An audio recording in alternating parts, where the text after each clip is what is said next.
Relax lang kayo, akong bahala.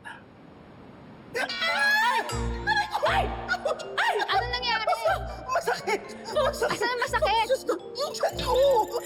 Oh my God! Oh my God! Ate, tulungan mo si Paul! Nalipasan ka ba ng gutom? O may nakain ka hindi maganda? Mamaya na yung Q&A, please! Dalido mo na ako sa clinic! Hindi ko pwedeng iwanan si Atty. Panganiban dito. Ate!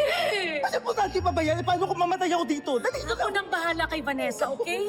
Hindi ko siya hayaan. Dali mo na si Paul! Babalik din ako agad. Ate! Thank you, nurse. Thank you. Maraming salamat. Dali mo na ako sa clinic!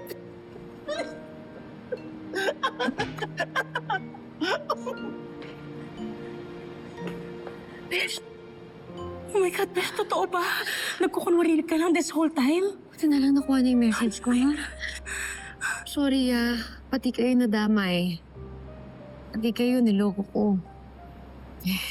Wala kasi akong choice, eh. Hindi ako tinatantanan ni Angel.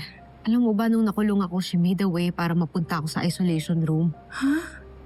Kahit malayo ako, tingin niya threat pa din ako sa kanya. Sorry, ayoko rin gawin ito, ha? Kaya lang napag-iinitan ka dahil may nagsumbong tungkol sa'yo. Sino? Si Angel. Si Angel nagsumbong, no? Nang yung babaeng yan? Sana naman! Ayaw niya ako tantanan, kaya ako nakulong dahil sa kanya!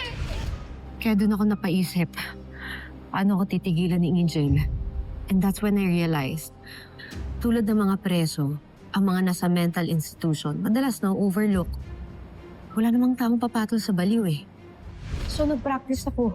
Inaral ko kung paano maging unstable. Yung kakaawaan, yung hindi napapansinin kasi ang alam ng iba, sumuko ng katawan at utak ko sa buhay. Kapag ganito ako, mas hindi ako pag-iinitan ni Angel, pati kayo. Mas magagawa natin yung plano na kung paano ako makakaalis dito. Tsaka kung paano makakaganti kay Angel na yan. Besh, sigurado ka ba sa plano mo?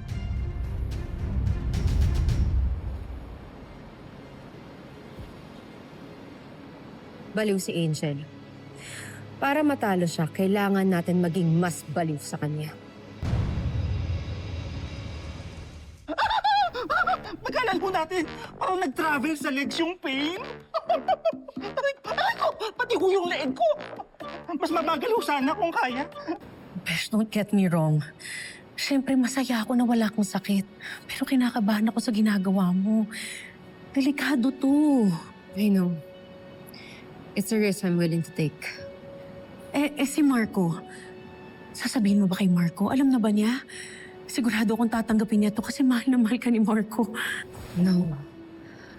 Hindi natin pwede sabihin sa kanya. I need him to believe that I'm sick. Para mas kapanipaniwala. Alam ko, Lorraine, masama magsinungaling, okay? Pero ito lang yung paraan na naisip ko para maayos lahat ng gulong ginawa ni Angel, eh. Naiintindihan ko, Besh. Pero hindi lang kaso ang kinakaharap mo dito pagka mabuko ka. Mawawala ang tiwala ng buong pamilya mo sa'yo. Ni Marco, ni Mikay.